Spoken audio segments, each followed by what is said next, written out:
Hello there everyone, welcome back to another video about a children's trading card game. This is the final video in my series reviewing the Battle Spirit Saga starter decks. If you've not checked out those previous videos, take a look at them, they should be up there. Please do give those a watch, I really do appreciate it. Also, 80% of you watching this video are not subscribed to the channel. Please hit that button. At the time of this recording, I'm like so close to 2k. Give it to me, I can feel it, I can taste it. My desire to have number go up aside, we are going to be talking about the yellow starter deck today. And this is, I'll be frank, this is one I was less excited for, though I will say there's definitely some very interesting stuff on the starter deck that's making me a little bit more excited for it. I do know that Cosmic is a big fan of yellow, though, so in respect to that chap, I will not, I'll keep the slander to a reasonable level. Let's go ahead and get started with the build, the build around card, the X-Rare Calamity Beast Chaos Pegasaurus. A 6 with 3 cost reductions, so potentially playing that very cheap. During your attack step at level 2 or level 3, so you're going to be playing 5 to get this effect, all your spirits that cost 2 gain 2k BP. That's not an insignificant amount. That's like pretty much doubling a lot of their stats. And when this attacks at level 3, which is only 1 core more, this is a 6-6. This is a 6-6 level 3, so it's pretty cheap. Select 2 of your spirits that cost 2 and refresh them. Very interesting. That could be quite good.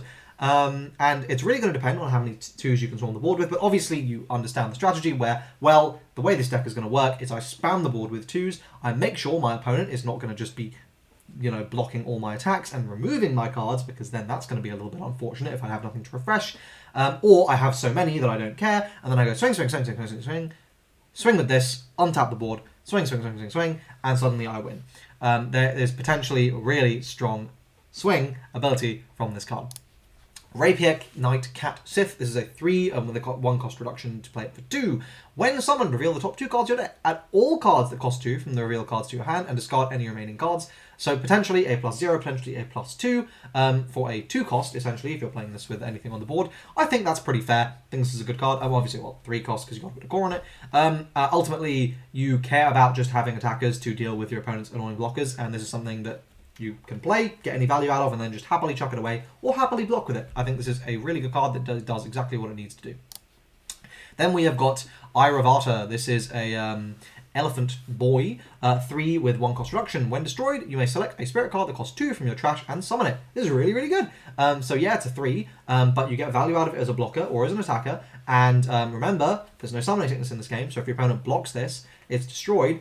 Cool. Let me play another 2 and just swing with that. I think this is very, very nice. And obviously, if you block, you get a new blocker out of it. Or if you don't want to block with it, you get a new unit that completely synergizes with everything. And this summons the unit, so presumably any when summoned effects are also going to be triggering. So yeah, I think this is potentially really, really good. I think this is a fantastic card. Then we have got Al Mirage. So this is a 4 with 2 cost reductions. During your attack step at level 2 or level 3, so you are going to be playing this as a 4-4 or a 6-6, refresh this spirit when one of your other spirits that costs 2 is blocked. Notice how that's not once per turn. So potentially this is a swing with this guy, swing with something else, restand this guy, swing with this guy, swing with something else, restand this guy. Potentially very, very crazy. Obviously your opponent is really going to have to play into it, but the threat is very clear because, well, now you've got this card who's going to punish you for blocking 2s, but you kind of want to block the 2s because if you don't, they're going to, restand, and that's going to be bad. So, yeah, this is a really, really nice combo piece, really, really powerful, I think. I mean, it reads as it's very, very strong. It might suck, I guess, there's a possibility, but I don't know. I feel like it's pretty damn good. Then we have got Chain Angel. This is a 5 with 2 cost reduction. At any level during your turn, when you spend a Soul Core as part of a magic card's cost, select one of your opponent's spirits after that magic effect resolves. That spirit cannot block during this turn. This is really, really good. Removing blockers just for free, as long as you're using a Soul Core. At the moment, we're not seeing a massive amount that you need necessarily be using a Soul Core for in yellow, so this seems really, really, really good. And then while the spirit attacks at level 2 and level 3, when this battle ends, return all magic cards you used during the battle from your trash to your hand. So if you're using any flash speed things, you're getting them right back at level 2 and level 3. And obviously, I believe there is a flash step before the counters, the block step. So what you can do, I believe, and you're going to have to double check with me on that one. It might not work this way, but I'm pretty sure you can swing with this, lots of triggers, flash step, use one of your things, I don't know, do whatever you want to do with that effect, play a Soul Core, this effect triggers, and whatever the number one thing that you did not want your opponent being able to block with, potentially this is the only card on the board they can block with, you go, oh, well, that can't block, then this attack connects, and suddenly your opponent's screwed. There's potential for those niche combos there, but either way, the fact that you can just basically like reuse stuff, just get it back, it's value, and stopping blockers, I think this is a really, really great card as well. Then we've got a vanilla Sword Angel, but it's a 2-drop, and it's free, so this is going to see play most likely. Then we've got a 2 that is not free. You're actually need to pay 2 for this, whereas here you only need to pay 1 to get it out. But again, it's a 2-drop, so yeah, you need a critical mass of these for this deck to function. And again, another 2-drop here. Then we've got Grimoire Fairies as a 4 with 2 cost reduction. When summoned at any level, view the top 4 cards of your deck, reveal 1 magic card from the cards you viewed and add to your hand, and then return the remaining cards to the bottom of your deck in any order, so again, potential plussing there. And during your attack step, refresh this spirit at level 3 when one of your spirits that cost 2 is destroyed via comparing BP. So now you can imagine a situation, if you've got this, and you've got Almirage, this is a horrifically damaging combo, where you swing with Almirage, you swing with Grimoire Fairy, and then you swing with your 2. And if they block that 2, you're refreshing 2 things. If they don't block that 2, you're just going to refresh the 2 with your build around card anyway. Oh, potential combos here are very crazy. Obviously, you need to not get disrupted at all while you set this up. The odds of that happening are very low, but it's cool that you have the option.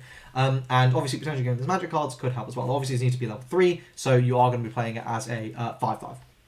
That's fine. Then we've got Prince Pentan. The only reason I like yellow is for the penguins. This is a 2 with 1 cost reduction. When summoned, reveal the top card of your deck. If it costs 2, add it to your hand. If it doesn't, discard it. It's fine. It's a 2 cost. You're playing them anyway, and this is potentially just value. Really, really good card here. Then we've got Freeze Stall, another 2, but this is during either attack step at level 1 or level 2. Draw a card, and one of your spirits that costs 2 is destroyed in battle. This does not say once per turn. This does not say you can only have 1 of this on the board. So if you've got 2 of this on the board, you are drawing 2 when one of those happens. In a deck that is looking to shit out their entire hand, this is the kind of card you need. This is cheap, you're playing it at 2, and the effect works at any levels. This is just very good. I think this is the most obvious 4 of in a strategy like this I've ever seen. And unfortunately, because it's a rare, you're only going to be getting 2 of it in the starter deck, so you are going to have to pick up 2 copies. But yeah, this is very, very, very good. Then we've got Spiral Tower, our first Nexus. So this is when placed for 2 costs with the cost reduction. You may summon a spirit card in your hand that costs 2 without paying its cost, so this is free, essentially. And then at level 2, during your attack step, when one of your yellow spirits would be destroyed, you may exhaust this Nexus to return that spirit card to your hand instead of placing it in the trash.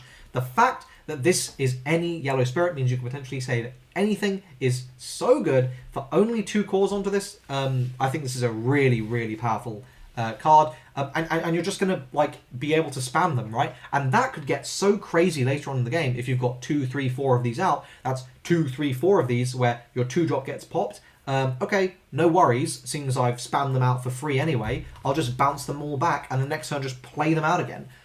Yeah, this seems really, really, really powerful. Then we've got Soap Bubble Lakeside, another Nexus here. I like the little frogs. This is a 4 with 2 cost reduction. You can, at level 1 or level 2, during either attack step, reveal the top card of your deck when one of your spirits that costs 3 or fewer is destroyed. If it costs the same as the destroyed spirit, add to your hand. If it doesn't, discard it. So obviously, potentially a little bit insane in terms of the advantage this can give you. I feel like we're going to have to test it to see just how crazy that can get. But then at level 2, during your attack step, your yellow spirit cannot be blocked by any of your opponent's spirits with when the spirit blocks effects. So basically, go fuck yourself, white, because obviously that was going to be the big counter to this deck. Though red does have some counters to it too, which we'll see in the card reveals. But yeah, this seems really, really essential. I don't know how you're playing the... I feel like you've got to play this in your 2-cost build. And yeah, there's a lot of ways to... This deck really is seeming like it's got lots of ways to regenerate that advantage you're losing when you're, getting board wiped. Which is really something that's the big issue with these kind of rush aggro decks, right? It's like, okay, well, yes, you've got that really good early game tempo, but does it matter if your opponent survives that and suddenly you're doing nothing? Well, here you can see it does matter, because even if your opponent is able to clear your board, come back, it doesn't matter because you're also getting advantage back off that. So yeah, this seems like an essential card to include. And also, again, not once per turn. So if you've got 2 of these on the board, then you're looking at the top card of your deck twice, or 3 times, or 4 times. So yeah, potentially very, very crazy. Then we've got Imaginary Gate, our first burst card, 4 with a 2 cost reduction. When your opponent resolves a when summoned effect, I discussed in the white video how card game players really like using those kinds of effects, so this is very likely going to work, in my opinion. Discard the top 2 cards of your deck. Then select up to 2 spirit cards that cost 2 or fewer from your trash and return them to your hand. You can then pay this card's cost to activate its flash effect. So this is a potentially +1, right, because you have to lose the card from the hand, that you're just getting for free later on in the game. This seems really, really good. And then at the main or flash, select one spirit against 2 KBP during this turn. You probably don't really give a shit about using this for the flash effect. Might be nice. But the main one here is the fact that you are just getting 2 costs back. I think this is very, very nice. Probably don't need that many copies of it. It's something you are going to want to be using later on in the game. You also have lots of ways of getting advantage, but you also have lots of ways that you're kind of discarding cards. So you might be filling up your trash quite quickly. So this might be really, really nice in that case. I am a big fan of this card. Then we've got Puppet Strings as a 5 with 3 cost reductions. Paying this for 2 to give something 3 KBP does seem quite efficient, but let's talk about the burst effect when your opponent destroys your spirit. And I'm pretty sure that will work through blocking as well. Select one of your yellow spirits and refresh it. You may then pay its card cost to activate its effect. So yeah, potentially your opponent blocks something, destroys it, and you go, okay, cool, I'm getting another attack anyway now, and my thing is bigger. This one definitely seems a lot less good. I'm not instantly reading this and going, damn, that's crazy. But it is something you can play on aggression, which is very nice. And obviously, you know, yellow likes doing aggressive things, so I think this may very well be worth playing. And finally, we have Drowsy Fumes. This is a 2 with a 1 construction magic card. Main or flash. Select one of your spirits, reduce its BP by one of your opponent's spirits, reduce its BP by 2,000 during this turn. So this seems fine. You know, it's cheap. I think the fact that you can just be playing this for 1 is the thing that's very, very good. And I think with Chain Angel, wherever Chain Angel is, yeah, with Chain Angel, I think that's like this is potentially the very cool combo. The fact that you can just keep looping this, it's really cheap. It's only 1. You just go -2, -2, -2, -2. You're always spending a soul core as part of that, so you're stopping a blocker, and then obviously you're just getting it back, and you can just kind of loop that every single turn. It's potentially really, really nice.